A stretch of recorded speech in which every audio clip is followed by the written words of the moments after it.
안녕하십니까. 저는 춘천 한마음교회 듬직한 주의 청년 김종화입니다. 저는 목회자 아들인데도 확실한 믿음을 갖지 못하고 방황하는 삶을 살았었는데요. 그랬던 제가 부활하신 예수님을 주인으로 믿어 방황은 끝이 나고 주인 되신 예수님을 위해 살아가는 매우 행복한 삶을 살고 있습니다. 이 시간 저는 부족하지만 저를 변화시킨 예수님을 자랑하고자 합니다. 저는 엄청난 믿음의 집안에서 태어났어요. 가족이 총 4명인데요. 아버지께서는 제가 태어나기 훨씬 전부터 목회를 하고 계시고요. 어머니께서도 목사 안수를 받으셨고 하나밖에 없는 제 형까지도 신학을 전공했습니다. 그래서 저는 태어날 때부터 기독교라는 종교를 가지게 되었고 교회의 영향권이 제 삶의 거의 전부인 환경에서 자라게 되었어요. 이러한 환경으로 어렸을 때 친구들이 학교 종이 땡땡땡 어서 모이자 이런 동요를 부를 때 저는 마귀들과 싸울지라 죄악 벗은 형제여 이런 찬송가를 더 즐겨 불렀습니다. 또 왜 교회에선 국수를 그리 자주 주는지 제 평생에 국수를 거의 라면보다 더 많이 먹어서 지금은 국수를 보기만 해도 몸에서 막 거부 반응이 일어납니다. 보통 사람들이 생각하기를 목회자 자녀는 믿음이 좋다고 생각을 하는데요. 그런데 제 믿음의 실상은 완전 바닥이었습니다. 하나님이 살아계신 것 같고 믿는 것 같은데 또 뭔가 확실하지 않고 제 생각과 감정에 따라 흔들리곤 했습니다. 특히 영적인 것들이 제 눈에 보이지 않으니 전 너무 답답했어요. 만약 하나님이나 천국과 지옥 등 영적인 것들이 제 눈에 딱 보이면 그냥 믿을 텐데 말이에요. 그러면서 보지 않고 믿는 믿음이 복되다는 성경 말씀을 들을 때면 정말 화가 치밀어 올랐어요. 제게는 믿음이란 것이 너무 추상적이었습니다. 그런데 제가 이렇다고 해서 예수님을 믿으려고 노력을 하지 않은 것은 절대로 아니에요. 많은 수련회나 집회를 통해 예수님을 믿으려고 노력을 했었는데요. 초등학교 때 한 번은 많은 사람들이 모인 수련회에 갔어요. 그런데 강사 목사님께서 천국과 지옥을 보여달라고 간절히 기도하면 하나님께서 보여주신다는 것이었어요. 이야, 천국과 지옥을 본다면 당연히 믿을 수 있지. 이렇게 생각을 하고 저는 정말 간절히 천국과 지옥을 보여달라고 기도를 했었는데요. 그런데 아무리 기도를 하고 머릿속에 억지로 짜내보려고 해도 절대로 보이지 않더라고요. 또 저는 방언을 받기 위해서 많은 노력을 했었는데요. 왜냐하면 방언을 하는 사람들을 보면 예수님을 정말 확실하게 믿는 것처럼 보였기 때문이에요. 그래서 심지어는 식사 기도를 할 때에도 하나님께 방언을 달라는 기도를 했었습니다. 그러다가 중학생 때 어느 집회를 참석하게 되면서 강사 목사님께서 시키는 대로 야야야야야야야야 이렇게 따라하다가 방언을 받게 되었는데요. 그런데 방언을 받았다고 해서 확실한 믿음이 생기는 것은 아니더라고요. 시간이 지나고 나니 마음도 식어지고 기도조차 잘 하지 않게 되더라고요. 또 다른 많은 수련회에선 예수님이 십자가에 고통당하신 것을 떠올리며 눈물로 기도도 해봤고 또 어느 집회에선 뒤로 막 쓰러지는 경험도 해봤어요. 그런데 이런 많은 수련회나 집회를 가도 뭔가 뜨거움은 있지만 시간이 지나면서 십자가의 사랑이 내게 느껴지지 않고 신기한 체험이 일어나지 않을 때에는 2000년 전 예수님이 십자가에 죽은 게 나랑 무슨 상관이지? 아니, 누가 죽어달라 했나? 뭘 어떻게 하란 건가? 이런 생각을 했고 하나님이 살아계시지 않는다고 단정하기까지도 했습니다. 그렇게 저는 어떠한 노력으로도 확실한 믿음을 갖지 못하고 목회자 아들로 태어난 현실에 불만을 품은 채 방황의 삶을 살게 되었습니다. 넉넉하지 않은 가정 형편에도 불만이 많았고요. 매일 있는 새벽 예배 때문에 단 한 번의 가족 여행을 가지 못했던 것에도 불만이 많았어요. 그런데 저를 제일 힘들게 한 것은 목회자 자녀라는 꼬리표로 인해 받은 엄청난 기대와 강요들이었습니다. 어려서부터 부모님의 강요로 교회 청소며 성가대며 중고등부 회장도 도맡아야 했고 각종 예배 때 준비 찬양을 인도하기까지 했었어요. 또 예배 때에는 무조건 1시간 일찍 나와서 맨 앞자리에서 예배를 드려야만 했습니다. 만약 이러한 것들을 어기면 아버지와 형에게 매를 맞았었어요. 어머니에게는 따발총 잔소리에 시달려야 했습니다. 하나님이 살아계신지조차도 흔들리는데 이러한 것들을 감당하려니 정말 제 삶이 너무 괴롭게 느껴졌습니다. 또 부모님께서는 삶에서도 모범이 되어야 한다고 하셨는데요. 한 번은 한참 꾸미고 놀라인데 부모님께서 머리가 길다고 목회자 자녀가 머리가 단정해야지 뭐 하는 거냐 하셨고 저는 미용실에 끌려가 머리를 짧게 깎게 되었어요. 이랬던 적이 한두 번이 아닌데 너무 화가 북받치면서 모든 것이 터져버렸어요. 아, 우리 부모님이 평범한 직장인이었으면 이럴 일이 전혀 없었을 것인데 왜 하필이면 우리 부모님이 목회자일까? 도저히 이렇게는 못 살겠다. 집을 나가버릴까? 이런 생각을 하며 벽돌로 된 교회 건물을 주먹에 파편이 박힐 때까지 쳤고요. 또 제 머리를 사정없이 때리고 가위를 들고 제 머리카락을 막 잘라버렸어요. 평소에도 짜증이 날 때마다 교회 차 유리를 발로 차서 산산조각 깨 부숴버리기도 하고 침대며 컴퓨터며 책상이며 눈에 보이는 모든 물건들을 다 부숴버리기도 했습니다. 학교 생활도 선로로 벗어난 기차 마냥 방황하며 지냈었습니다. 중학교 때에는 학교 친구들과 모임을 만들어 폭력을 행하기도 하고 많은 방황을 했고요. 고등학교 때에는 학교 폭력 사건으로 교내 봉사를 하기도 했습니다. 그래서 저는 항상 이 환경에서 벗어나고 싶다는 마음에 빨리 취직을 해서 빨리 좋은 여자를 만나서 빨리 결혼을 해서 빨리 이 집을 나가야겠다는 마음을 품고 있었어요. 그렇게 일찍 취직할 생각에 자격증 시험을 준비하고 있었는데요. 어느 날 춘천 한마음교회에서 훈련을 받고 있는 형이 겨울 수련회가 있다고 꼭 오라는 것이었어요. 그런데 저는 수련회 기간 그 다음 주에 필리핀 여행을 가기로 한 상태여서 준비를 하기 위해 가지 않겠다고 마음먹었었어요. 그런데 형의 강요로 어쩔 수 없이 끌려가게 되었습니다. 그래서 저는 수련회를 잠깐 갔다가 필리핀 여행을 떠날 계획으로 캐리어와 그 안에 여름 옷들, 카메라 등 환전까지 모든 여행 준비를 싹 해놓고 가게 되었습니다. 그래서 수련회에는 전혀 관심이 없었고 목사님의 말씀도 전혀 귀에 들리지 않았습니다. 그렇게 시간은 흐르고 셋째 날이었어요. 그때 한 기독교 방송에 한마음교회 성도들이 간증을 나가게 되어서 준비를 한다고 강대상의 한 자매님이 나와 간증을 하고 있었는데요. 그 자매님은 목회자 딸인데 저처럼 증거 없이 강요받은 신앙으로 안티 기독교가 돼버렸다고 하셨는데요. 그런데 이거 완전 제 얘기인 거예요. 아, 목회자 자녀로서 겪었던 괴리감들이 나만 겪는 것이 아니었구나 이런 생각이 들었고 왠지 저의 마음을 알아주는 것 같았어요. 그래서 저도 그 자매님처럼 변화되고 싶다는 생각을 하게 되었습니다. 그리고 수련회 기간 동안 교회 훈련관에서 생활하게 되었는데요. 저와 비슷한 또래 청년들이 말씀을 나누는데 저는 이런 청년들을 어디서도 본 적이 없었어요.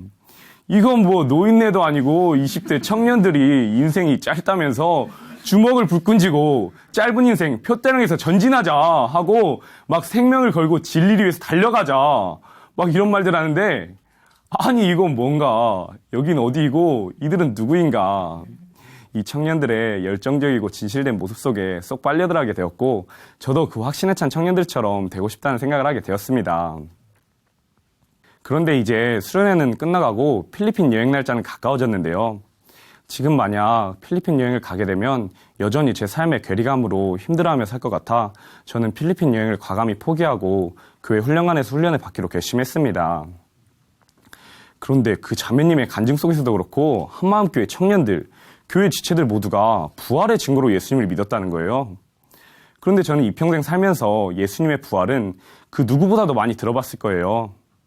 그러나 제 마음은 너무 간절했기에 훈련을 받으면서 예수님의 부활에 대해 머리에 쥐가 나도록 고민했습니다. 그렇게 훈련을 받기 시작한 지 2주 정도가 지난 토요 찬양 예배 때였는데요. 그 예배 때에는 인생의 끝자락에 있었던 지체들을 변화시킨 복음의 능력에 감탄하며 그 복음의 능력이 제게도 실제가 되길 간절히 소망하게 되었어요. 그러면서 다 함께 기도가 시작되었는데요. 하나님께서 일방적으로 이런 마음을 부어주셨어요. 내가 만약 자식이 있어서 자식을 키우는데 이 아이들이 내 말을 절대 안 듣고 자기 멋대로 살고 핍박까지 하면 제 마음이 얼마나 아프겠어요. 그런데 이 아파하는 마음이 하나님의 마음이라는 것을 비춰주시는 거예요. 그러면서 지금까지 제 삶이 보였습니다. 지금까지 내 마음대로 내 뜻대로 살며 하나님의 마음에 못을 받고 있었던 거예요. 정말 어찌할 바를 모르겠더라고요. 계속해서 한없는 통곡과 탄식만 나왔습니다. 하나님 아버지의 마음이 얼마나 아프셨을까? 얼마나 아프셨을까? 얼마나 아프셨을까? 모든 만물의 주인 되신 하나님께서 나를 만드시고 나와 소통하시고 사랑의 관계를 갖기 원하셨는데 그동안 얼마나 아파하셨을까? 지금까지 하나님의 마음을 난도질하며 발로 짓밟고 있었던 거예요. 탄식하며 계속 기도를 하는데요. 예수님의 부활이 선명히 비춰지면서 감당할 수 없는 하나님의 사랑이 밀려왔어요. 예수님께서 부활하셔서 하나님이란 것이 이전에 알고 있던 수준이 아니라 마음속에 실제적 사건으로 믿어지는 거예요. 이 세상 그 누구도 보일 수 없는 표적, 부활의 증거로서 2000년 전 이 땅에 오신 예수님이 하나님이란 것이 선명히 보이는 거예요.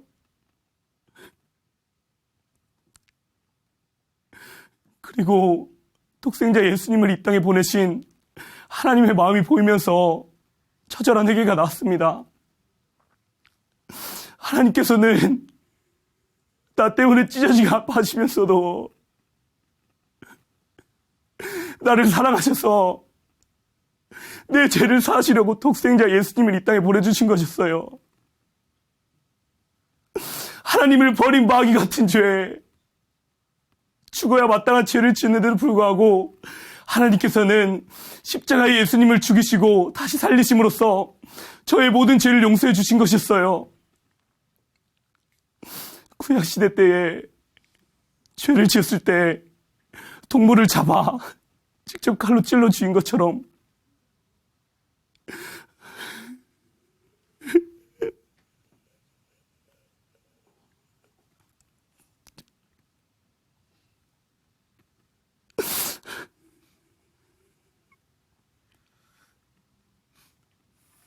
제가 예수님을 죽인 것이었습니다. 그런데 저는 여태까지 내 죄를 사기 위해 오신 독생자 예수님까지도 쫓아가고 있었던 거예요. 예수님께서 부활하셨는데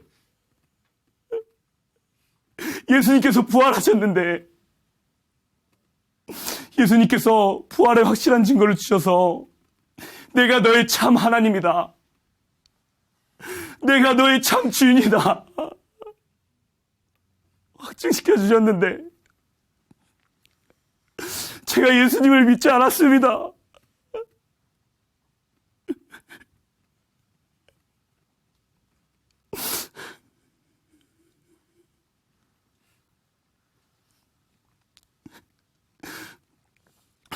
예수님께서 십자가에 죽으시고 부활하심으로써 모든 것을 다 이뤄놓으셨는데 내 눈에 보이지 않는다고, 신기한 체험이 일어나지 않는다고, 내게 눈물이 나지 않고 십자가의 사랑이 느껴지지 않는다고 말도 안 되는 데 주장을 앞세우며 2000년 전 십자가에 죽으시고 부활하신 생명을 거신 하나님의 사랑 앞에서 나와 상관없는 사건이라며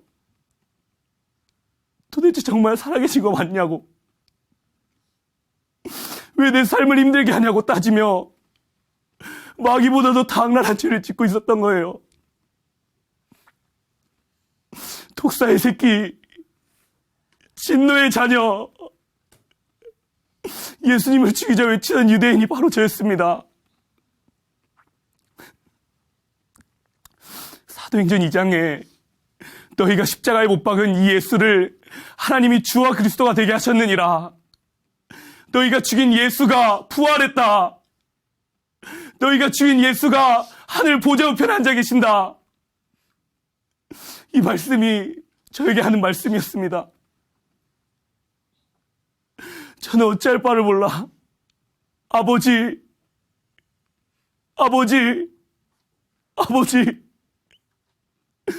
그 이름을 수없이 불러대며 통곡했습니다.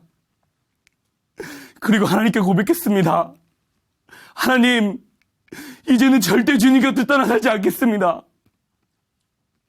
오직 주님을 위해 살아가겠습니다. 예수님만이 나의 주인이시며 나의 하나님이십니다.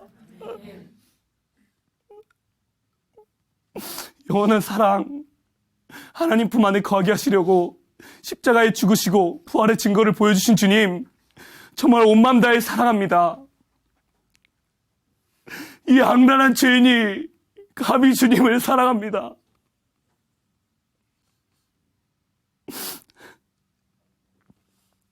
계속 기도를 하는데 저의 예전 모습처럼 하나님 품 안에 거하지 않고 방황한 영혼들이 많다는 것을 비춰주시는 거예요.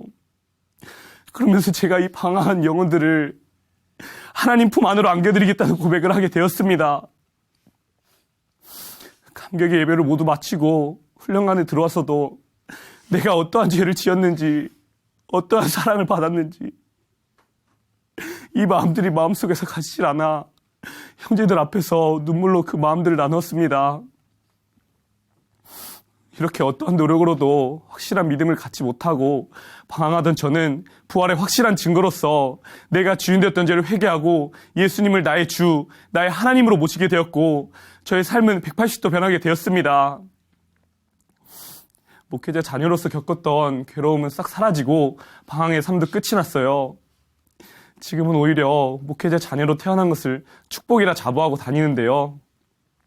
지금도 가정 형편은 크게 나아지지 않고 가족여행도 가지 못하지만 영원한 것을 위해 달려가는 우리 가족이 최고라는 것을 알게 되었고 또 저를 향한 기대와 강요들은 저를 향한 사랑이란 것도 알게 되었습니다. 청년들이랑 함께 훈련을 받으면서 교회 이전으로 4개월가량 하루 종일 교회를 한 적이 있었는데요. 예전에 저였으면 일하기 싫어서 속으로 욕하고 짜증내며 억지로 했을 것인데 일을 하면서 육체적으로 힘들고 지쳐도 기뻤고요. 220V 전기를 맞기도 하고 사다리가 떨어져 큰 사고가 날 뻔한 일도 있었지만 그래도 기뻤어요. 사랑하는 지체들과 사랑하는 주님을 위해 쓰임받을 수 있다는 것에 그저 감사했습니다. 지금 저는요, 하나님께 고백한 대로 하나님 품 안에 거하지 않고 방황하는 영혼들을 위해 복음을 전하는 삶을 살고 있어요. 사도행전의 제자들처럼 예수님을 믿을 수 있는 증거, 부활을 전하면 되니 너무도 쉽더라고요. 택시, 버스, 지하철, 대학교 캠퍼스, 아파트 등 가는 곳마다 복음을 전하는 주님께서 주신 사명을 감당하고 있습니다. 전도를 하면서 전도하지 말라고 때릴 기세로 달래는 사람도 있었고요. 어린 청년이 멋지다며 아이스크림을 사 먹으라고 10,000원짜리 한 장을 주신 분도 있었어요. 그리고 특히 하나님께서는 저처럼 목회자 자녀나 모태신앙인데도 확실한 믿음을 갖지 못하고 방황한 영혼들에 대한 뜨거운 마음을 부어주세요. 저와 비슷한 면이 많은 한 친구가 있는데요. 이 친구는 목회자 아들인데도 확신이 없어 세상 친구들과 똑같이 놀며 방황하던 친구예요. 그런데 어느 날 제가 이 친구를 위해 눈물로 기도하며 부활의 복음을 전했어요. 그리고 춘천 닭갈비를 사주겠다 하고 춘천에 꼭 한번 오라고 했는데요. 이 친구가 6시간이나 되는 거리인데도 온 거예요.